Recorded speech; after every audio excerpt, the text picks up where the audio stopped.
Hello and welcome again to the RC Model Reviews Not So Weekly news, and your newsreader of course is me, Bruce Simpson. And today in the mailbox section first, I bought this, I ordered it from HobbyKing. Actually they're getting really quick, HobbyKing. Ordered this and it was shipped within I think 48 hours and it arrived about a week later, and here it is. It's the HobbyKing Digital Sound Level Meter. And what's a digital sound level meter? Well, it just tells you how loud stuff is. And it measures in decibels. Now this is a cheapy one. I'd seen these on other Chinese sites. I thought, oh, I might buy one of those because I only want a cheapy one. But their cheap was nowhere near as cheap as HobbyKing's cheap, I'll tell you that. It only does dBA, doesn't do dBc. So if that's important, if you want to use dBc, if you need dBc, and if you don't know what that is, go look it up on the internet. Google is your friend.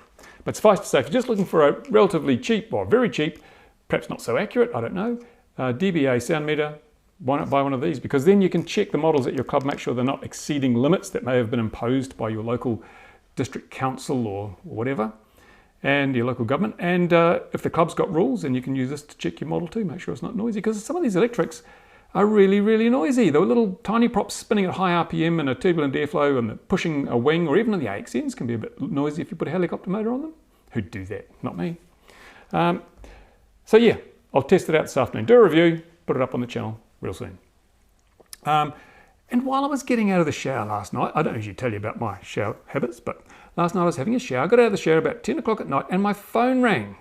And guess who it was? It was Good Luck Bai. It was a nice Chinese lady from Good Luck Bai saying, oh, we understand you've had some problems. How can we sort them out for you? Well, isn't that nice? Must cost them to ring me. That's amazing. I've never had one of those companies ring me before and try to sort things out. So maybe they've turned a new leaf. Maybe they're trying harder to deliver the quality and the service that was so woefully missing before. I'll keep you informed. I've sent them a copy of my YouTube video showing the unpacking of this quadrotor frame that I got from them and the bits that were missing in the appalling way it was packed, because they can't get YouTube in China. The Chinese government thinks it's full of subversion and it'll corrupt the people, so they block YouTube. So I had to send them a copy of the video that I'd posted and some screenshots showing other people had had problems too from the comments section on that video. So I'll keep you informed as to what Good Luck Bai are doing and whether they're smartening up their act. I'll wait and see. And speaking of acts that aren't very smart, Deal Extreme, of course, it's still a bit of a disaster over there. If you go to the RCModelReviews.com website, you'll see I put a warning, a consumer warning out about Deal Extreme. I'd ordered stuff for the FPV visor from them. And weeks and weeks, I think nearly 6 weeks, just before the end of the time when you can file a PayPal dispute, I gave up and filed a PayPal dispute. And I didn't actually just cancel it and wait for a refund, because if you look on their forums, there are heaps of people who have requested refunds and are waiting sometimes weeks, months later for their money. So I figured, nah, they're going to stuff me around. I'll just do a PayPal complaint. And yep, got my money back within a few days. That's good, all sweet. And so I went online, all the Chinese places, and I found another place that supplies them cheaper. I got two for the price of one, and I got a tracking order within 24 hours. So Deal Extreme, I wouldn't go there yet. No doubt they'll sort their systems out, but at the moment it's a complete not a mess. You've only got to go into their forums and see the complaints that people are leaving, despite the fact that some of the moderators are working very hard to get rid of those complaints. I actually had my complaints, or my queries, my queries were erased and I was banned from posting in the Deal Extreme forums. Goodness me, what a radical I am, how terrible. Well, they accuse me of spamming, and anyone that knows me knows that I'm vehemently anti-spam and I do not promote anything. And I didn't do multiple postings. I simply asked a couple of different questions. Still, obviously the forum moderators don't like people saying bad things, so they cut it all out and banned me. Never mind.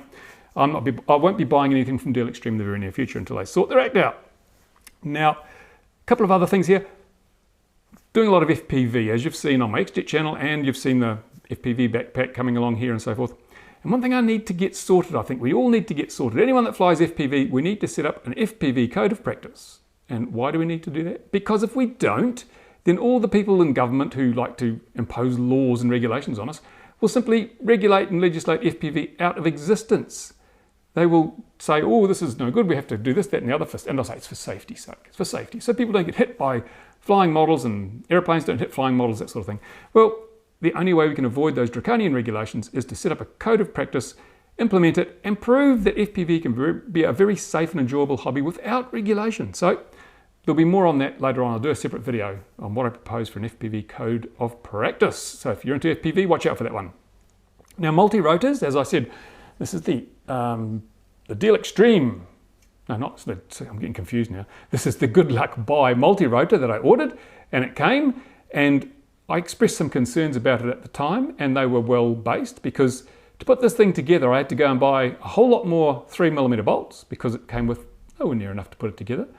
And I had to re-drill a whole lot of holes, because obviously they'd never tried to put this together themselves. They probably got a CAD drawing, someone stuffed up on the CAD drawing, and they just milled out the parts, stuck them in a box, shipped them off to Good Luck Buy, who then shipped them off to me. And the result is, there's no way you can put it together the way they shipped it. I had to re-drill holes up, I think, what was it, about 8, 9 different holes I had to re-drill just so that the bits would go together. So that wasn't very impressive, and it gets worse. Do you have any idea how much this actually weighs? Well, I'll tell you, this thing weighs nearly 600 grams. And in the old money, that's what, about £1.25 or something? Hugely heavy. Whoa, heavy. I don't know, once you get another 200 grams of battery on there and some speed controllers, oh, it's going to be a brick, I tell you. So I will continue building it, and I will review it, because I've got this OpenPilot board here to review as well. And I also want to review the new DJI NASA multi-rotor controller system. Now, if you go to my XJet channel, you'll see one of those NASA boards or NASA boxes being flown here at the field just last weekend.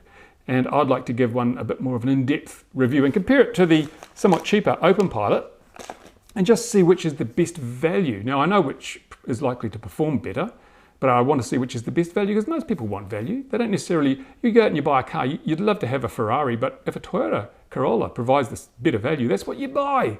So who knows which is best until I review them. So if you want to see the NASA review, the DJI NASA, then go to their website, and it's, what is it? I can't remember. I'll put it on the bottom of this video, the link to their website. Go to the website and say, can you please send a sample to RCModelReviews for a full review? And maybe they will, maybe they won't. Who knows? FPV backpack video, the first part, hope I'll get it up today alongside this video, which is basically just explaining how the backpack works so that you know what we're going to be achieving or trying to achieve. And then the next step will be the assembly of the bits, and then we'll have the testing and how to use it thing. So those are coming up pretty soon, roaring through that at the moment. The, what is it? Oh yes, this may be the last t-shirt edition of the Not So Weekly News, because it's getting colder. It's autumn here, and quite frankly, it's starting to feel like winter. So I'm sitting here shivering away a bit in my t-shirt today, and I'm not going to be wearing t-shirts in the middle of winter until I get my new studio built with some heating. So if you were going to send me a t-shirt, send it to me anyway, but I may not be able to wear it for a few weeks until I get some heating installed, because I'm not going to sit here and freeze just for the fun of it. What have we got? Oh, one thing I'd like to do is a few more airplane reviews. Haven't done any model reviews, haven't done them for a while. Reviewing airframes takes a bit more time than reviewing most other things. You've got to build the damn things. So if you've got a model you'd like to see reviewed, then tell me what it is on the bottom of the video here. I've got a little bit of money set aside to buy some more aircraft. There's no point in me reviewing the models I like. It's better that I review the models you want to see reviewed. And that gives you more value. And speaking of getting models, I mean, have you tried to buy a Skywalker recently?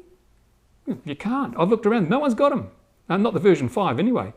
And it seems that the company that makes the Skywalker and the X8 and a lot of those other EPO models isn't making any at the moment. Won't be making any till next month. So there's a big hole in the supply chain. There aren't any around. I wanted to get a Skywalker to test out the Cyclops Nova return to launch system and on-screen display. No, they don't have them. So I'll have to put it in my old HobbyKing EPP model, try it out in there, see what happens.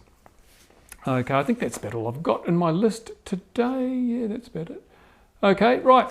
Thank you for watching. Any questions? As usual, go to the RCModelReviews.com forums, put your question up there, or you can put them on the bottom of this little video. But I'd probably say don't send me messages through YouTube, because it's such a pain in the backside to answer them, and it's kludgy compared to either email through the website. You'll find my email address on the website, or through the RCModelReviews.com forums. Much easier to do it there, or even through the comments on here. But yeah, going through the YouTube private message thing, it's a pain. It's no good. And if you want to donate some money, as some people have, and I thank you very much, then you can do that through the RCModelReviews.com website as well. When you go there, you will see on, I think, the top left corner of the page, a little donate button. Click on there, you can donate as much or as little as you want. And I'll be very grateful, and it'll mean more cool stuff to review for you. That's it for another Not So Week. See you again soon.